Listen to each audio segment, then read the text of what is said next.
Hmm. How's it going, everybody? In this video, we're going to be discussing, are humans starchavores? Starch being rice, corn, potatoes, sweet potatoes, quinoa, lentils, black beans, etc., pasta. Are humans starchavores? Now, whenever I first came into this lifestyle, I was influenced by John McDougall. I believe John McDougall has done a lot of good things in the world, and he promotes a starch-based lifestyle with the addition of fruits and vegetables. So he comes out of the perspective that human beings, our ideal fuel source is starches.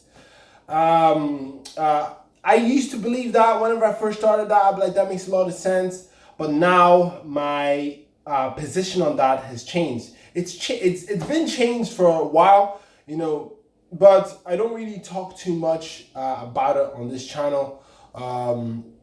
I think part of me thinks, what's the point of even sharing your opinion, because it's still all plant based or whatever. But there are people who believe so heavily that we're starch based that whenever they see people doing like raw food lifestyle, fruit based lifestyle, they're like, you're eating so much fruit.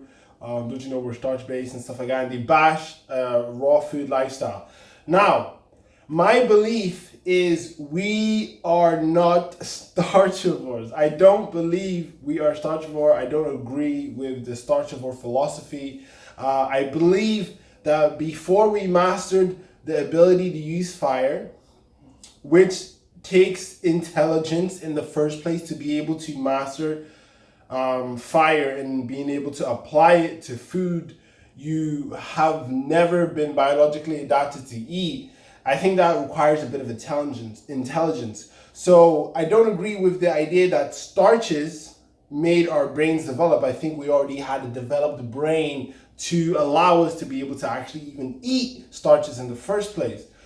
And whenever I looked at the composition of starch, you look at rice, you look at beans, you look at potatoes, you can't eat those foods raw. You can't eat those foods raw. You can't eat lentils raw. You can't eat rice raw, beans raw. You can't eat quinoa raw.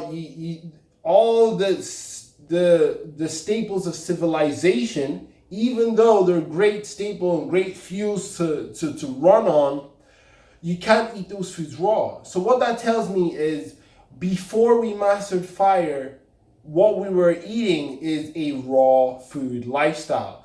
Now, this is why I can't say we are starch-based creatures, because we are the only species that have been so intelligent to cook starches to be able to eat it so that we can actually digest it so it doesn't hurt us. So that isn't our ideal. I can't look at that and being like, okay, we adapted to nature, now that is our ideal. No, nature already had it perfect for us in the raw fruits and vegetables. Fruit being our most ideal fuel source. And I've done experiments of this where I eat starch based. I don't feel as good. I feel sluggish. My digestion slows down. It's a great fuel source. There's a lot of arguments for why raw food lifestyles are very difficult and stuff like that. But I'm not looking at the difficulty of a raw food lifestyle. I'm looking at what makes sense from a biological standpoint. And to me, a raw food, fruit-based lifestyle is one that makes most sense.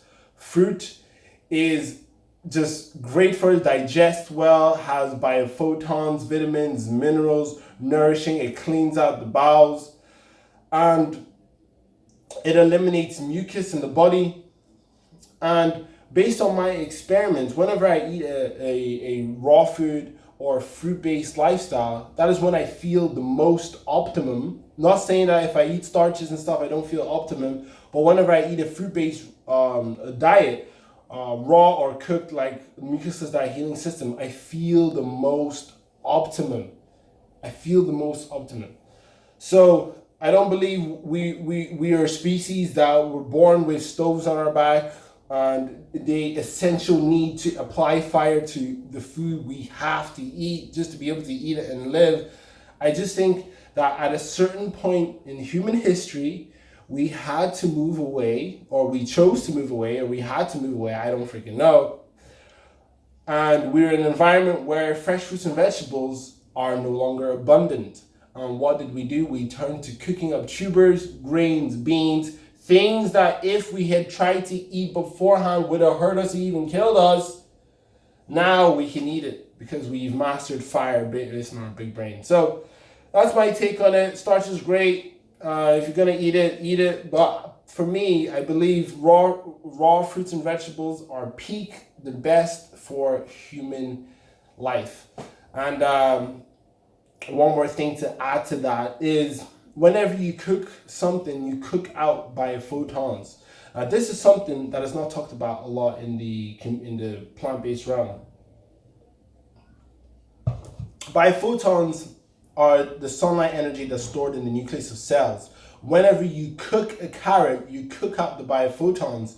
So whenever you have a camera that is looking at these fruits and vegetables, I think it's called Krillian photography, you'll see raw fruits and vegetables glowing. But when you cook it, the light dims. And what this tells me is that there was a point whenever we had a lot of biophotons running through us, based on what I watched in the lecture of Gabriel Cousin.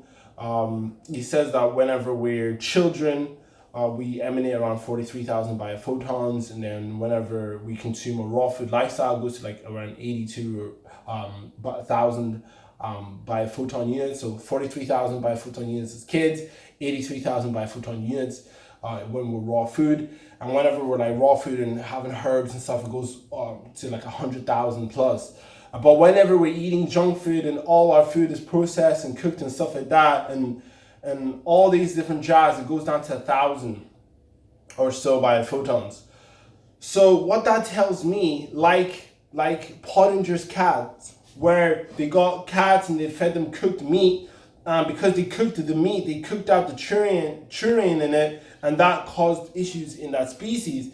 I believe that humanity, whenever we solely live on only cooked foods, even though if you're eating cooked plant-based, that's great, it's good, I'm promoting that, I think that's great, but we cook out the biophotons. So that is my say, that is my take. I believe we're a frugivore species that adapted to starches for survival.